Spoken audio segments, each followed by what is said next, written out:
Welcome to your favourite YouTube channel mister SP sir. और आज हमारी नए सेशन 2021-22 की पहली वीडियो। और इस वीडियो में हम एक्सरसाइज 1.1 यानी यूक्लिड्स डिवीजन लेमा का रिवीजन करेंगे और इस कॉन्सेप्ट को नए सिरे से समझेंगे। तो यहाँ इस कॉन्सेप्ट को समझने के लिए सबसे पहले यूक्लिड की बात करेंगे। तो यूक्लिड हमने क्लास 9th में इनके बारे में पढ़ा है बहुत कुछ, और इनको फादर ऑफ मैथमेटिक्स भी बोलते हैं।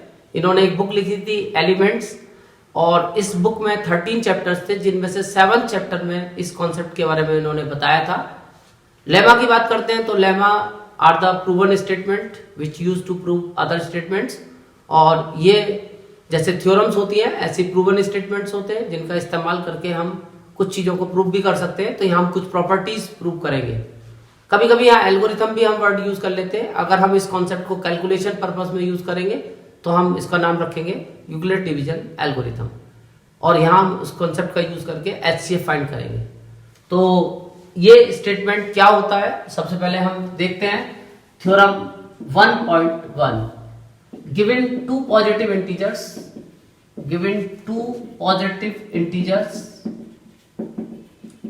अगर हमारे पास दो पॉजिटिव इंटीजर्स हैं से a एंड b, क्योंकि डिवीजन के लिए हमें एटलीस्ट दो इंटीजर जरूर चाहिए। एक से हम डिवाइड करते हैं दूसरे को, तो दो इंटीजर्स की हमें जरूरत पड़ती है, डिविडेंड और डिवाइजर। और ये जो हम डिवीजन का प्रोसेस जब अप्लाई करते हैं, यानी कि जब हम a को b से डिवाइड करते हैं तो हमें दो इंटीजर और मिलते हैं q एंड r। तो यहां पे हम फिर अगला जो इसका सेंटेंस लेंगे, there exist unique integers q and r।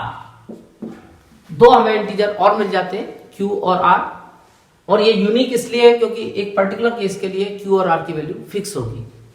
इसके बाद satisfying a is equal to b q plus r, और हमेशा ये इस रिलेशन को वेरीफाई करते हैं जिसे हम बचपन से पढ़ते आ रहे हैं, dividend is equal to divisor into quotient plus remainder. यहां तक तो सब कुछ नॉर्मल है और यहाँ कोई नई चीज हमने नहीं पढ़ी, बट एक नई चीज है जो हम नहीं पढ़ पाए, आज हम उसके बारे में पढ़ेंगे, और वो है रिमाइंडर। क्योंकि यही इस कॉन्सेप्ट की मेन कहानी है जिसके बारे में हमें फर्स्ट टाइम सोचना सिखाया यूक्लिड ने, वो था रिमाइंडर। क्योंकि ये रिलेशन हम पहले से पढ़ते आए तो ये तो हमें पता है, बट ये शायद तुमने ना पढ़ी हो और ना तुमने सोची हो। तो रिमाइंडर के बारे में सोचना हमें सिखाया था कि सपोज करो मैं एक डिवाइजर ले लूं 3 और मैं x को डिवाइड करूं 3 से, तो जब तक x मेरे को नहीं पता तब तक हो सकता है कि मैं कहूं कि क्वोशिएंट रिमाइंडर भी मेरे को नहीं पता चलेंगे, क्योंकि जब मेरे को ये डिविडेंड ही नहीं पता तो x के बारे में हम नहीं सोच सकते, तो y के इसके रिमाइंडर या क्वोशिएंट के बारे में हम कैसे सोचेंगे। बट सोच लेंगे, क्वोशिएंट के बारे में तो हम नहीं सोच पाएंगे, बट रिमाइंडर के बारे में हम सोच पाएंगे, और वो सोच पाएंगे हम डिवाइजर से, क्योंकि ये जो रिमाइंडर होगा ये इस डिवाइजर से छोटा होगा, लेकिन या तो इसकी वैल्यू 0 होगी या 0 से बड़ी होगी। यानी कोई भी होल नंबर जो 3 से छोटा है, तो 3 से छोटे होल नंबर हमारे पास हैं 0, 1, 2। तो हमें एटलीस्ट रिमाइंडर के बारे में सोचना आ गया। तो यही हमारे इस लेमा के जो कॉन्सेप्ट है उसकी मेन कहानी है कि रिमाइंडर के बारे में हम सोच सकते हैं इस कॉन्सेप्ट के थ्रू। अगर मैं इसको टेबल के फॉर्म में तुम्हें बताऊं तो a तो हमारे पास कुछ भी हो सकता है, बट अगर हमारे पास b पता है तो हमें r भी पता चल जाएगा। यानी एक हम अप्रोक्सीमेट रेंज बता सकते हैं। ये सपोज करो b हम 1 लेते हैं तो r 0 ही होगा, क्योंकि 1 से दुनिया की सारी चीजें पूरी डिवाइड हो सकती हैं। अगर हम b की वैल्यू 2 रखते हैं तो रिमाइंडर 0, 1 हो सकते हैं। अगर हम b की वैल्यू 3 रखते हैं तो रिमाइंडर 0, 1, 2 होगा। अगर हम b की वैल्यू 4 रखते हैं तो रिमाइंडर 0, 1, 2, 3 होगा। यानी कि हमें रिमाइंडर सोचना आया। तो ये जो रिमाइंडर था इसी के बारे में हम इस पूरी एक्सरसाइज में वर्क करेंगे, और इसी रिमाइंडर पे सारी कहानी हमारी चलती है। अब मैं सबसे पहले तुम्हें इसकी जो एक्सरसाइज 1.1 का पहला क्वेश्चन है, यानी कि कैलकुलेशन, अब मैं तुम्हें इसका एचसीएफ निकाल के जो कॉन्सेप्ट है एचसीएफ निकालने का वो सिखाऊंगा। और यहाँ तुम ये जो क्वेश्चन है कभी कभी बोर्ड में तुम्हें 3 नंबर में मिलेगा कि जहां तुमसे एचसीएफ निकलवाया जाएगा, क्योंकि एचसीएफ तो फंडामेंटल थ्योरम से भी निकलता है। हमें यूक्लिड से HCF निकलवाएंगे और वो HCF निकालने के लिए हम इसी कॉन्सेप्ट को यूज करेंगे। जैसे सपोज पहला क्वेश्चन है इसका और मैं पहला पार्ट ले रहा हूं, इसमें हमारे पास दो पॉजिटिव इंटीजर हैं 135 और 225 जिनका हमें HCF निकालना है। तो अगर हम यूक्लिड के कॉन्सेप्ट को शुरू से सोचें तो हम देखते हैं कि given two positive integers A and B, तो हमारे पास दो पॉजिटिव इंटीजर हैं A और B। सपोज हम बड़े वाले को A बोलते हैं, छोटे वाले को B। अब अगर हम इस A को B से डिवाइड करते हैं तो हम देखते हैं कि क्वोशिएंट 1 आया और रिमाइंडर 90। अब इसको हमने रिमाइंडर इसीलिए बोला क्योंकि ये डिवाइजर से छोटा है, तो जो डिवाइजर से छोटा होगा वही हमारा रिमाइंडर बन जाएगा। तो अगर हम यहां अप्लाई करें बाय यूक्लिड्स डिवीजन एल्गोरिथम, तो अगर हम यूक्लिड डिवीजन एल्गोरिथम का यूज करते हैं तो हम इसको पहला वाला स्टेप था A is equal to b q plus r, 225 is equal to 135 into 1 plus r यानी कि 90। अब यहां हमें इसके बाद रिमाइंडर को चेक करना है कि रिमाइंडर को कंपेयर करना है जीरो से कि जीरो आया या नहीं आया। अगर जीरो आ गया तो समझ लो हमारा जो डिवाइजर है वही हमारा HCF बन जाता है। लेकिन अगर ये जीरो नहीं आया तो फिर फर्दर हमें दूसरे स्टेप पे जाना पड़ेगा, यानी कि इसको कंपेयर करना है हमें रिमाइंडर के साथ कि रिमाइंडर जीरो है या नहीं है। तो फिलहाल रिमाइंडर जीरो नहीं है तो अब हमें दूसरे स्टेप पे जाना पड़ेगा, और दूसरे स्टेप में जो हमारा डिवाइजर था पहले स्टेप का ये तो A बन जाएगा और जो हमारा रिमाइंडर था वो हमारा B बन जाएगा। हमेशा हमें इसी तरीके से नेक्स्ट स्टेप पे आना है। अब अगर हम इस 90 से इस 135 को डिवाइड करेंगे तो 1 टाइम जाएगा और रिमाइंडर बचेगा 45। अब फिर हम देखते हैं कि रिमाइंडर जीरो आया या नहीं आया। अगर जीरो आया तो ये हमारा जो डिवाइजर है वो HCF बन जाएगा, लेकिन अगर ये जीरो नहीं आया तो फिर हमें नेक्स्ट स्टेप पे जाना पड़ेगा। पहले हम लिख देंगे इसको बाय यूक्लिड्स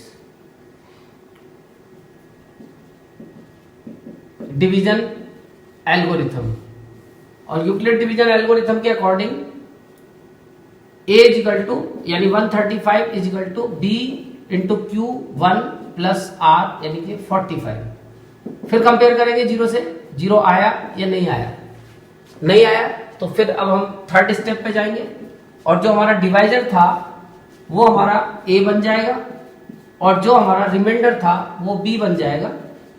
और हम फिर से यही कॉन्सेप्ट दोबारा अप्लाई कर देंगे बाय यूक्लिड डिवीजन एल्गोरिथम। अब की बार फिर से वही A is equal to b q.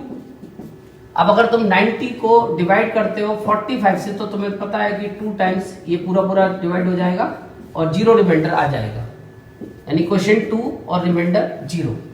अब रिमाइंडर जीरो आया तो जहां रिमाइंडर जीरो आ जाएगा जिस स्टेप में, वही हमारा क्वेश्चन बंद हो जाएगा और हमारा जो HCF है वो 45 हो जाएगा, यानी remainder is equal to zero. तो इसका मतलब HCF ऑफ 135 एंड 225 इज 45। तो ये हमारा आंसर बन गया। तो इस तरह से तुम HCF निकाल सकते हो इस कॉन्सेप्ट को यूज करके। अब इसमें जो क्वेश्चन है वो दो तरीके के हैं, एक तो ये कैलकुलेशन वाला क्वेश्चन था पहला। अब इसके बाद जो इसमें दूसरा क्वेश्चन है तो ये कुछ प्रॉपर्टीज हैं जिस प्रॉपर्टीज को हमें यहाँ इस लेमा का यूज करके प्रूव करना है। तो ये क्वेश्चंस कभी कभी थोड़े खतरनाक बन सकते हैं और इन क्वेश्चंस को करने के लिए हमें थोड़ा सा अपना पीछे का जो बेस है वो इस्तेमाल करना पड़ेगा। कैलकुलेशंस थोड़ी सी टफ हो सकती है। तो यहाँ मैं ऐसी ही एक प्रॉपर्टी प्रूव कर रहा हूँ। ये प्रॉपर्टी है क्वेश्चन नंबर 2 की फॉर्म में कि अगर हमारे पास यहाँ पे शो करना है, show that any positive even integer is of the form odd integer is of the form 6q + 1, 6q + 3 and 6q + 5। तो ये तुम्हारी समझ में अगर नहीं आया क्वेश्चन तो इस क्वेश्चन को मैं दूसरी तरीके से समझाता हूं कि ये कहता है कि कोई भी ऑड इंटीजर इस फॉर्म में होता है 6q + 1, 6q + 3 एंड 6q + 5। तो इस स्टेटमेंट का मतलब क्या है? तो यहाँ पे इस प्रॉपर्टी को प्रूव करने से पहले हमें इस क्वेश्चन को ही समझना पड़ेगा। तो इसको अगर तुम कंपेयर करते हो बी क्यू प्लस आर से तो तुम्हारी समझ में बात आ सकती है।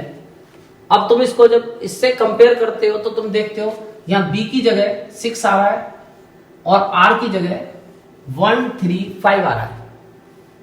अब सपोज करो कि ये वैल्यू किसी ए के इक्वल है, यानी A is any odd integer, odd positive integer, कोई ये ऑड पॉजिटिव इंटीजर है, और अगर हम इस ए को इस फॉर्म में एक्सप्रेस करें तो हम देखते हैं कि अगर हम इस ए को 6 से डिवाइड करते हैं तो जो रिमाइंडर की पॉसिबिलिटी बन रही है वो 135 बन रही है। वैसे अभी मैंने जो तुम्हें यूक्लिड्स का कॉन्सेप्ट बताया था उसके अकॉर्डिंग अगर हम b की वैल्यू 6 रखते हैं तो r की वैल्यू 0, 1, 2, 3, 4 और 5 आती है। ये हमें यूक्लिड्स लेमा के कॉन्सेप्ट से पता है। बट यहां अगर हम देखते हैं कि ये तो जो a था वो कोई ऑड है पर्टिकुलरली, यहां पे ये a कुछ भी हो सकता है, कोई भी पॉजिटिव इंटीजर, इवन भी हो सकता है, ऑड भी हो सकता है। अगर इवन ऑड में से कुछ भी है तो ये कुछ भी आंसर आ सकता है। लेकिन अगर ये पर्टिकुलरली केवल ऑड अगर हम लेते हैं तो हमारा 0 नहीं बचेगा, 2 नहीं बचेगा, 4 नहीं बचेगा, केवल 1, 3 और 5। अब तुम इसको चाहो तो कहीं प्रूव करके देख सकते हो। जैसे सपोज करो तुमने ए की वैल्यू ले ली, 6 से बड़ी लेनी पड़ेगी, क्योंकि तुम अगर 6 से डिवाइड करोगे तो छोटा नंबर तो डिवाइड कर नहीं सकते, तो हमें बड़ा लेना पड़ेगा। तो सपोज करो 7 ले लेते हैं हम, तो 7 को अगर हम 6 से डिवाइड करते हैं तो 6 बन जा 6, रिमाइंडर बचता है 1। तो 7 को वी कैन एक्सप्रेस 6 प्लस 1। तो तुमने देखा कि ये प्रूव हुआ कि कोई odd integer, odd positive integer 6 plus 1 की फॉर्म में हो सकता है। अगर तुम 9 लोगे और तब 6 से डिवाइड करोगे तो 3 बचता है, यानी कि 9 को वी कैन राइट 6 प्लस 3। तो कोई ऑड इंटीजर 6 प्लस 3 भी हो सकता है। ऐसे ही अगर तुमने 11 लिया और उसको 6 से डिवाइड करा तो तुमने देखा कि रिमाइंडर बचा 5, यानी 11 को हम लिख सकते हैं 6 प्लस 5। अब अगर तुमने 13 ले लिया तो 13 को अगर तुमने 6 से डिवाइड करा, 6 2 जा 12, तो तुम देखोगे वापस जो तुम्हारा 13 था वो 6 प्लस 1 की फॉर्म में आ गया। यानी अल्टीमेटली तुम्हारे पास 3 पॉसिबिलिटी बनेंगी, 6 प्लस 1, आइदर 6 प्लस 3 और 6 प्लस 5। यानी दुनिया का तुम कोई भी ऑड इंटीजर लोगे और उसको 6 से डिवाइड करोगे तो रिमाइंडर की पॉसिबिलिटी केवल 3 बनती है, 1, 3 और 5। ये चीज अब हमें यहाँ पे प्रूव करके दिखानी है। तो जैसे मैंने ये कुछ पर्टिकुलर केस लिए हैं कि मैंने 7 लिया, 9 लिया, 13 लिया, हम ऐसा कोई पर्टिकुलर केस ना लेके हम एक जनरल इंटीजर इसमें लेट करते हैं। तो ये सारे क्वेश्चंस जो होते हैं वो स्टैंडर्ड लैंग्वेज में तुम्हें करने हैं, और वो स्टैंडर्ड लैंग्वेज तुम एक तरह से रट लेना या उसको याद कर लेना। तो वो स्टैंडर्ड लैंग्वेज मैं तुम्हें बता देता हूँ, उसके अकॉर्डिंग तुम्हें, क्योंकि अब यहाँ पे हम एक पर्टिकुलर क्वेश्चन तो नहीं ले सकते क्योंकि क्वेश्चन में उसने वर्ड यूज किया एनी। तो एनी का मतलब अब हम कुछ एक जनरल इंटीजर लेट करेंगे, तो ए ही लेट कर लेते हैं। Let a be any positive integer, हमने ए कोई पॉजिटिव इंटीजर लेट कर लिया, a is any positive integer. अब क्योंकि यूक्लिड का कॉन्सेप्ट लगाना है तो बी भी चाहिए, क्योंकि बिना बी के तो जब तक ए और बी दो चीज नहीं होंगे हमारे पास तब तक ये कुछ कॉन्सेप्ट आगे नहीं बढ़ पाएगा। तो हमने लेट कर लिया, let b is equal to, suppose क्योंकि क्वेश्चन की फॉर्म हमें 6 वाली दिखानी है तो बी की वैल्यू मैंने 6 लेट कर ली। एंड अब जब तुम b से a को डिवाइड करोगे तो तुम्हें 2 इंटीजर यूनिक और मिलेंगे, q एंड r, तो वो भी तुम्हें लेट करने पड़ेंगे। And q and r B the unique integers, ये वो यूनिक इंटीजर्स हैं जो हमें इस डिवीजन के प्रोसेस के बाद मिल जाएंगे। तो जब हम 6 से a को डिवाइड करेंगे तो हमें q और r मिलेंगे। और अगर इनको हम यूक्लिड के कॉन्सेप्ट के अकॉर्डिंग लिखें बाय यूक्लिड्स डिवीजन लेमा, क्योंकि अब प्रूव करना है तो लेमा यूज करेंगे, जब कैलकुलेशन पर्पज में यूज करते हैं तो एल्गोरिथम। तो a is equal to b की जगह 6 into q plus r. But Euclid ने हमें बता दिया था r के बारे में कि अब जब हमारा ये b फिक्स हो गया तो r की पॉसिबिलिटीज हमें पता चल जाएगी। तो where r is greater equal to 0 और लेसर देन बी, और इसको सोचेंगे तो r is equal to 0, 1, 2, 3, 4 and 5। ये हमें पीछे कॉन्सेप्ट से पता चल चुका है कि जो रिमाइंडर होता है वो हमेशा डिवाइजर से छोटा होता है। जब ये सारी वैल्यूज तुम यहाँ सब्स्टिट्यूट करोगे, पहले आर की जगह यहाँ 0 लगाओगे तो ए की पॉसिबिलिटी 6q प्लस 0, या अगर तुम आर की वैल्यू 1 लगाओगे तो दूसरी पॉसिबिलिटी 6q प्लस 1, ऐसे ही 6q plus 2, 6q plus 3, 6q plus 4, और लास्ट में एक पॉसिबिलिटी और बनती है 6q प्लस 5। अब ये हमारे पास टोटल 6 पॉसिबिलिटी बन गई जो ए की हो सकती है, यानी ए इनमें से कोई भी इंटीजर हो सकता है। अब ये इवन भी हो सकता है, ऑड भी हो सकता है, बट इसमें हमें क्योंकि ऑड प्रूव करना है तो पहला फर्स्ट केस हम लेते हैं a is equal to 6q। अब इवन ऑड को प्रूव करने का दुनिया में एक ही तरीका है, 2 का डिविजिबिलिटी टेस्ट। जो 2 से डिवाइड हुआ वो इवन और जो 2 से नहीं हुआ वो ऑड। तो जब इसको हम 2 से डिवाइड करेंगे तो ये क्वोशिएंट आएगा 3q और रिमाइंडर बचेगा 0, यानी कि ये कंप्लीटली 2 से डिवाइड हो गया। तो इसका मतलब इट इज इवन, ये इवन है, और इसीलिए उसने आंसर में भी इसको काउंट नहीं किया था, 6q को काउंट नहीं किया था। अब हम दूसरा लेते हैं a is equal to 6q plus 1। ये दूसरा वाला इंटीजर हमने ले लिया, एक a की पॉसिबिलिटी ये है, और जब इसको 2 से डिवाइड करा तो 2 3 जा 6, ये तो क्वोशिएंट आया, और 1 रिमाइंडर, क्योंकि ये 2 से डिवाइड नहीं हो सकता, 1 से छोटा है, 2 से छोटा है, तो ये रिमाइंडर ही कहलाएगा। तो ये फॉर्म बनी, यानी कि जो हमारा ये रिमाइंडर है वो 1 बच रहा है। इसका मतलब ये जो फॉर्म बनती है वो 6q प्लस 1 की बनती है। क्वेश्चन तो कुछ भी हो सकता है, इसको लेट कर लेंगे हम, 3q को q मान लेंगे, कोई भी क्वेश्चन हो सकता है। तो a इज इक्वल टू ये फॉर्म बनी 2q प्लस 1, यानी कि ये ऑड इंटीजर बन गया।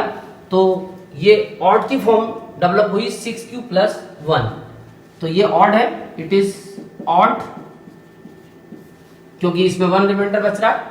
इसके बाद अगर हम तीसरा केस लेते हैं a is equal to 6q plus 2, इसको अगर हम 2 से डिवाइड करके देखते हैं तो 2 3 जा 6 और 2 1 जा 2, यानी पूरा पूरा डिवाइड हुआ और रिमाइंडर बचा 0। तो ये 2 से पूरा पूरा डिवाइड हो रहा है, रिमाइंडर 0 आ रहा है, तो इसका मतलब इट इज इवन। इसके बाद फोर्थ केस लेते हैं a is equal to 6q plus 3। अब इसको अगर हम 2 से डिवाइड करते हैं तो 2 3 जा 6, ये तो डिवाइड हो गया, और 3 भी डिवाइड हो जाएगा 2 से, क्योंकि इसको अगर तुम ब्रेक करके भी लिखना चाहो तो ब्रेक करके भी दिखा सकते हो।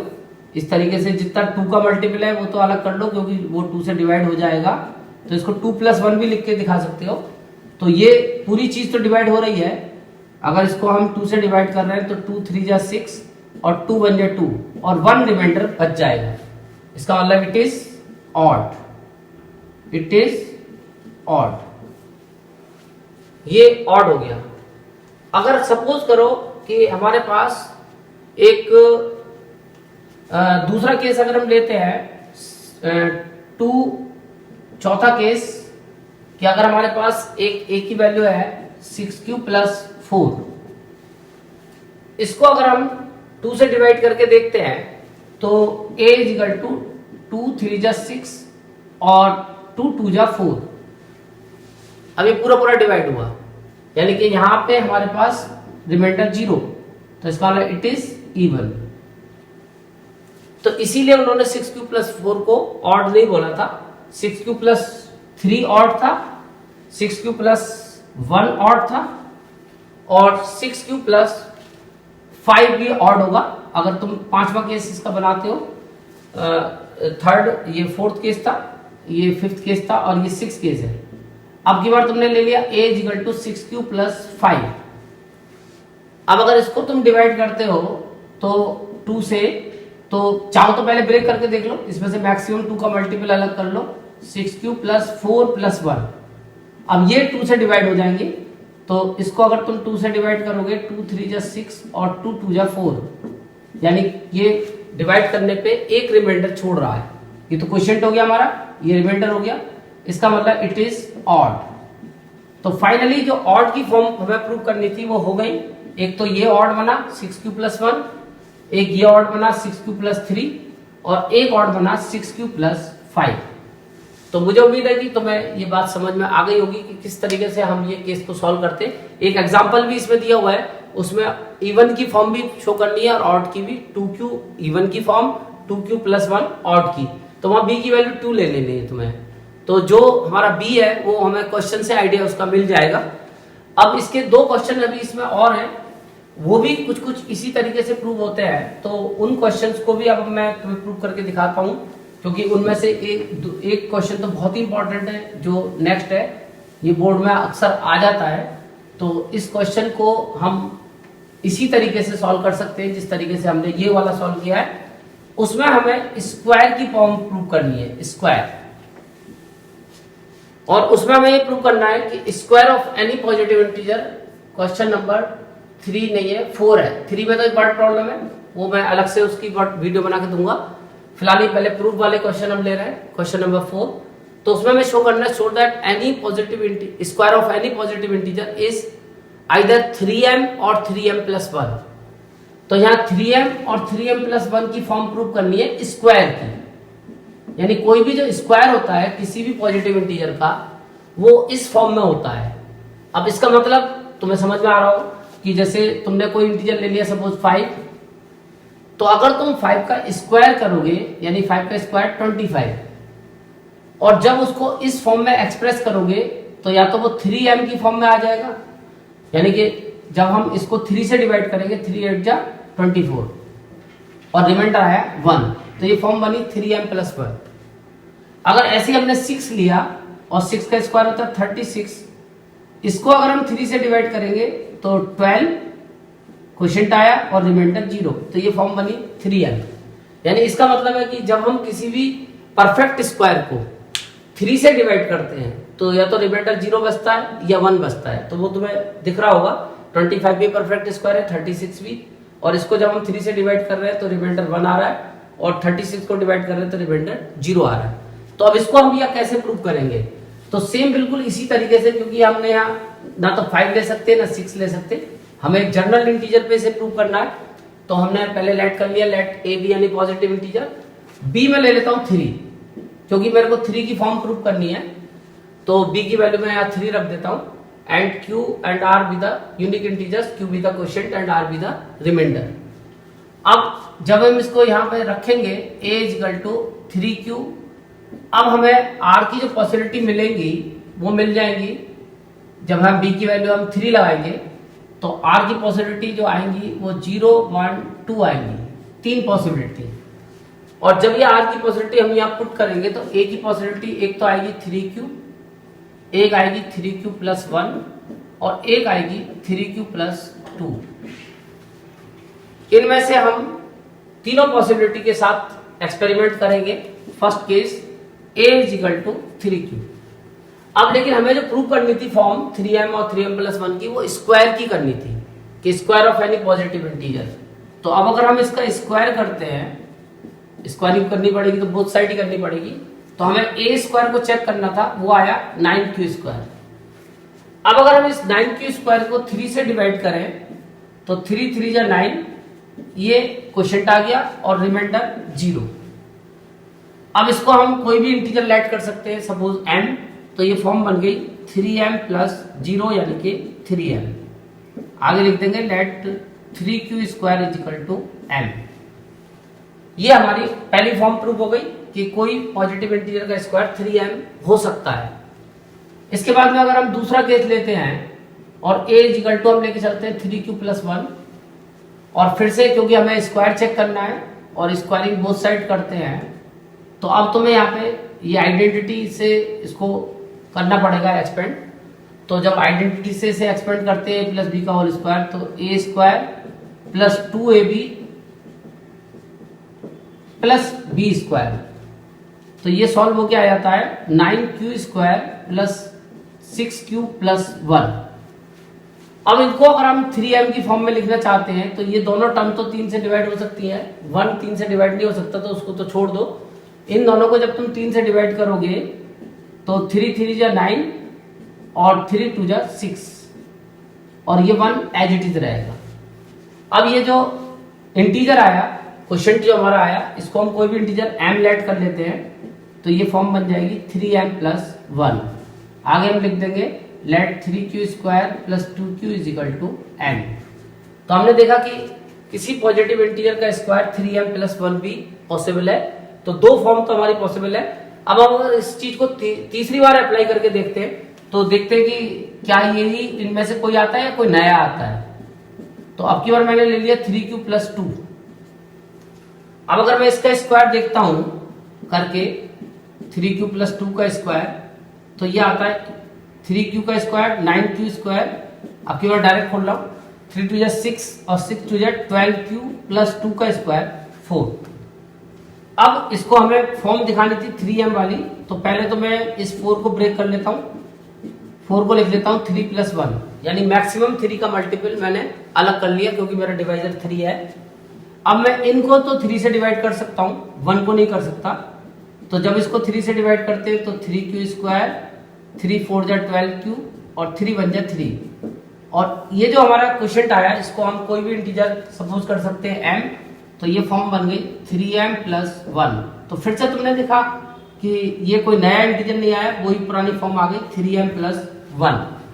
तो फाइनली इससे ये डिसाइड हुआ कि किसी भी पॉजिटिव इंटीजर का स्क्वायर हमेशा या तो 3m प्लस 1 होता है या 3m होता है, 3m प्लस 2 नहीं होता। जबकि 3 के साथ अगर तुम डिवाइड करते हो तो 2 का ऑप्शन भी बनता है, लेकिन परफेक्ट स्क्वायर्स में नहीं बनता। तो इस तरीके से तुम परफेक्ट स्क्वायर को भी चेक कर सकते हो। अब इसके बाद हमारे पास सेम एक ऐसा क्वेश्चन और है जहां कि हम एक क्यूब की फॉर्म को चेक करेंगे कि cube of any positive integer is either 9m, 9m plus 1 और 9m प्लस 8। यानी किसी भी पॉजिटिव इंटीजर का क्यूब इस तीन में से किसी एक फॉर्म में आ सकता है। तो यहां भी तुम शुरुआत जब करोगे क्वेश्चन की तो इसी तरीके से कर सकते हो कि यहाँ b की वैल्यू तुम 3 भी ले सकते हो, 9 भी ले सकते हो। 3 से भी तुम्हारा आंसर आ जाएगा, 9 से भी आ जाएगा। तो मैं सेम इन्हीं इंटीजर को प्रूव करके दिखा देता हूं। तो मान लो मैं पहला केस लेता हूं a is equal to 3q। अब क्योंकि यहाँ पे हमें क्यूब की फॉर्म चेक करनी है तो हम क्यूबिंग बोथ साइड करेंगे। तो क्यूबिंग बोथ साइड में दोनों तरफ अगर हमने क्यूब कर दिया तो ये आ गया a cube is equal to 27q cube. अब इसको जब हम 9 से डिवाइड करेंगे, क्योंकि अब जो हमें फॉर्म प्रूव करनी थी वो 9m प्लस 1 और 9m प्लस 8 करनी है। तो हमारे पास टारगेट है कि डिवाइजर हमारा 9 ही रहना है। तो जब इसको 9 से डिवाइड करेंगे तो 9 3 27, ये हमारा पूरा पूरा डिवाइड हो जाएगा और रिमाइंडर 0 आएगा। इसको अगर मैं क्वेश्चन को m मान लूं तो ये फॉर्म बन जाएगी 9m प्लस 0 यानी कि 9m। तो पहला पार्ट हमारा प्रूव हो गया कि जो हमारा फॉर्म है क्यूब का या तो 9m होता है, 3q is equal to m। इसके बाद अगर मैं दूसरा केस लेता हूं a is equal to 3q plus 1। अब फिर से अगर मैं क्यूबिंग बोथ साइड करता हूं तो यहाँ पे इसका क्यूब अगर मुझे एक्सपेंड करना पड़ेगा तो 9th क्लास में आइडेंटिटी सुनी होगी, a प्लस b का होल क्यूब। उसको मैं लगा देता हूं तो वो होती है a cube plus 3a square into b plus 3a into b square plus b cube. इससे मैंने इसको एक्सपेंड कर दिया तो a क्यूब का आंसर आया 27q क्यूब प्लस 3q का स्क्वायर हो जाएगा 9q स्क्वायर और 9 3 जा 27q स्क्वायर प्लस 3 3 जा 9q प्लस 1। अब तुम इसको जब डिवाइड करोगे 9 से तो 9 से तो पूरा पूरा डिवाइड हो रहा है, 9 3 जा 27 और इसको जब 3 को इसको 27 को 9 से डिवाइड करोगे 3q स्क्वायर और इसको करोगे तो q प्लस 1। अब ये जो ब्रैकेट में आया क्वेश्चन इसको हम m लेट कर लेंगे तो a क्यूब बराबर आ गया 9m प्लस 1।